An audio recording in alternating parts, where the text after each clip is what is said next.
حضور نبی کریم صلی اللہ علیہ وسلم کا ارشاد مبارک ہے کہ اسلام کی بنیاد 5 ستونوں پر ہے۔ نمبر 1 کلمہ طیبہ یعنی لا الہ الا اللہ محمد الرسول اللہ کی گواہی دینا، اس بات کا اقرار کرنا کہ اللہ کے سوا کوئی معبود نہیں اور حضرت محمد صلی اللہ علیہ وسلم اس کے بندے اور رسول ہیں۔ نمبر 2 نماز قائم کرنا۔ نمبر 3 زکوٰۃ ادا کرنا۔ نمبر 4 حج کرنا۔ نمبر 5 رمضان المبارک کے روزے رکھنا۔ یہ پانچوں چیزیں ایمان کے بڑے اصول اور اہم ارکان ہیں۔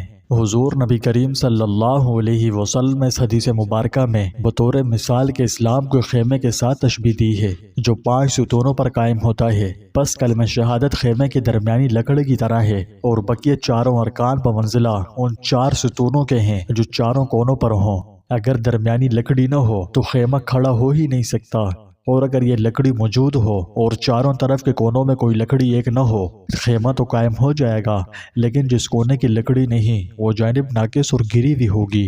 حضور اقدس صلی اللہ علیہ وسلم نے 5 ارکان کو اسلام کی بنیاد قرار دیا ہے، اس لیے بحیثیت مسلمان ان سب کا اہتمام نہایت ضروری ہے، مگر ایمان کے بعد سب سے اہم چیز نماز ہے۔ اسی مناسبت سے آج ہم اس موضوع پر بات کرنے جا رہے ہیں۔ ہماری آج کی ویڈیو کا عنوان ہے روزانہ کی نماز کے ذریعے اندرونی سکون کیسے حاصل کیا جائے۔ اس بارے میں جاننے کے لیے آپ سے التماس ہے کہ ویڈیو آخر تک پوری دیکھیں۔ آج ہم اس جدید دور کی خلفشار بھری دنیا میں نماز کے ذریعے اندرونی سکون کیسے حاصل کیا جائے اس پر تفصیل سے بات کریں گے۔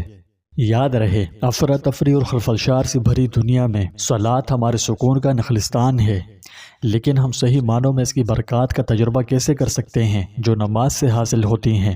تو آئیے جانتے ہیں۔ اس کی برکات سے مستفید ہونے کے لیے آپ سے التماس ہے کہ پلیز یہ ویڈیو آخر تک پوری دیکھیں تاکہ ویڈیو آپ کو اچھی طرح سمجھ آ سکے اور آپ اسے صحیح معنوں میں مستفید ہو سکیں۔ حضرت عبداللہ بن مسعود رضی اللہ عنہ کہتے ہیں کہ میں نے رسول اللہ صلی اللہ علیہ وسلم سے دریافت کیا کہ اللہ سبحانہ و تعالیٰ کے ہاں سب سے زیادہ محبوب عمل کون سا ہے؟ آپ صلی اللہ علیہ وسلم نے ارشاد فرمایا نماز۔ میں نے عرض کیا اس کے بعد کیا ہے؟ فرمایا والدین کے ساتھ حسن سلوک۔ میں نے عرض کیا اس کے بعد کیا ہے؟ ارشاد فرمایا جہاد۔ پیارے دوستوں، مزید بات کرنے سے پہلے نماز کی روحانی اہمیت اور طاقت کو سمجھنا بہت ضروری ہے۔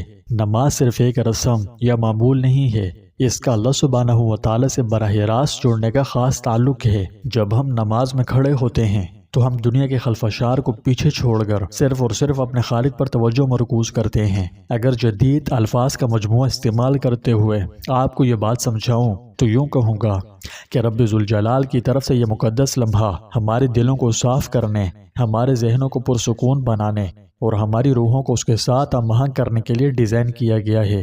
قرآن مجید ہمیں سورہ رات آیت نمبر 28 میں بتاتا ہے کہ بے شک اللہ کے ذکر سے دلوں کو سکون ملتا ہے۔ دیکھا جائے تو نماز ذکر کی سب سے گہری شکل ہونے کے ناطے ہمارے دلوں میں بے مثال سکون لاتی ہے۔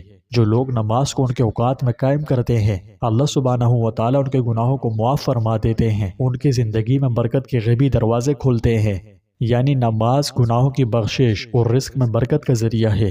حضرت ابو ذر رضی اللہ عنہ فرماتے ہیں کہ ایک مرتبہ نبی کریم صلی اللہ علیہ وسلم سردی کے موسم میں باہر تشریف لائے اور پتے درختوں سے جھڑ رہے تھے۔ آپ صلی اللہ علیہ وسلم نے ایک درخت کی ٹہنی ہاتھ میں لی اور اسے حرکت دی تو اس کے پتے اور بھی جھڑنے لگے۔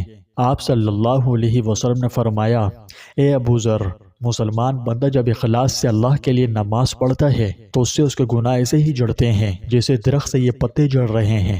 مگر ایک بات قابل لحاظ ہے، علماء کی تحقیق آیات قرآنیہ اور احادیث نبویہ کی روشنی میں کبیرہ گناہ بغیر توبہ کے معاف نہیں ہوتا، اس لیے نماز کے ساتھ توبہ و استغفار کا بھی اہتمام کرنا چاہیے اور اس سے غفلت نہیں برتنی چاہیے۔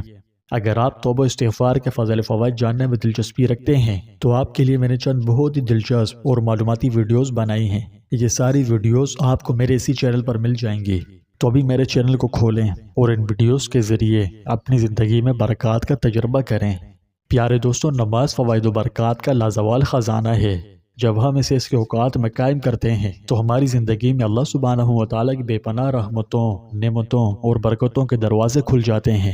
جب ہم پابندی سے نماز میں مشغول ہوتے ہیں تو یہ تناؤ اور اضطراب کے لیے ایک طاقتور تریاک کے طور پر کام کرتی ہے۔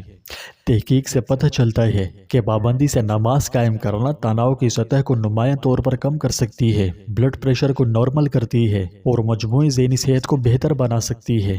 یہ کوئی تعجب کی بات نہیں ہے، بہت سے لوگوں نے نماز کے بعد گہرے راحت کے احساس کو بیان کیا ہے اور ایسا محسوس ہوتا ہے جیسے ان کے کندھوں سے کوئی بوجھ اٹھا لیا گیا ہو۔ اکثر لوگوں کو شکایت رہتی ہے کہ ہم نماز میں دھیان نہیں جما پاتے، یعنی ہم نماز تو پڑھ رہے ہوتے ہیں مگر اس میں توجہ مرکوز نہیں کر سکتے۔ تو ہم اپنی نماز کا زیادہ سے زیادہ فائدہ کیسے اٹھا سکتے ہیں؟ ہم اپنی نماز کے دوران اپنی توجہ مرکوز کیسے کر سکتے ہیں؟ تو آئیے اس کا جواب جانتے ہیں۔ اول تو ذہنی اور روحانی و جسمانی طور پر تیاری کریں۔ کیا مطلب؟ کہ نماز شروع کرنے سے پہلے اپنے خیالات کو پاک کریں۔ جب آپ وضو کرتے ہیں تو یہ سوچیں کہ نہ صرف آپ کا جسم بلکہ آپ کی روح بھی پاک ہوتی ہے، تو اسی تصور کو ذہن میں رکھ کر وضو کریں، ٹھیک ہے؟ نماز کو سمجھنے کی کوشش کریں، سمجھیں کہ آپ کیا پڑھ رہے ہیں۔ جب آپ نماز میں پڑھی جانے والی آیات اور دعاؤں کا مطلب جانتے ہیں تب نماز میں آپ کا دھیان جمتا ہے اور اللہ سے تعلق گہرا ہو جاتا ہے۔ اس لیے معنی سیکھنے کے لیے کچھ وقت نکالیں تاکہ آپ کی نماز آپ کے خالق کے ساتھ دلی اور معنی خیز گفتگو بن جائے۔ اگلا مرحلہ یہ ہے کہ نماز میں غور کریں، اپنی نماز میں جلدی نہ کریں، ہر حصے میں اپنا وقت نکالیں، ہر عمل کی اہمیت پر غور کریں، اپنے سجدے کو طول دیں، اس میں اضافی وقت گزاریں اور اسے اللہ کے سامنے اپنے دل کی بات کرنے کے لیے استعمال کریں۔ اگلے مرحلے میں اللہ کی موجودگی کا تصور کریں۔ تصور کریں کہ آپ اللہ کے سامنے کھڑے ہیں، گویا آپ اسے دیکھ رہے ہیں اور وہ آپ کو دیکھ رہا ہے۔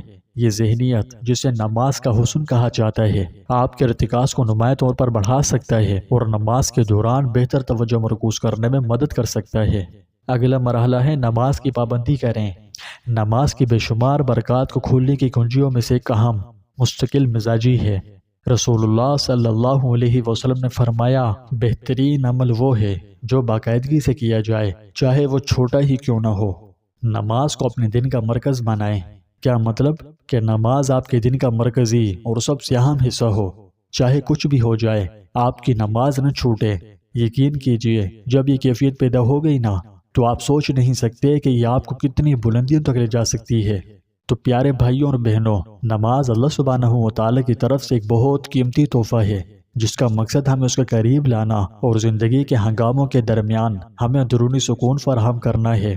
اس کی روحانی اہمیت کو سمجھ کر، اس کے ذہنی فوائد کو اپنا کر اور اپنی توجہ کو بڑھانے کے لیے عملی اقدامات پر عمل درآمد کر کے ہم اپنی روزمرہ کی دعاؤں اور نمازوں کو سکون اور اپنے رب سے تعلق کے طاقتور لمحات میں تبدیل کر سکتے ہیں۔ اللہ ہمیں اخلاص، توجہ اور لگن کے ساتھ نماز قائم کرنے کی توفیق عطا فرمائے اور ہمارے دلوں کو سکون سے بھر دے جو صرف اس کی یاد سے حاصل ہوتا ہے۔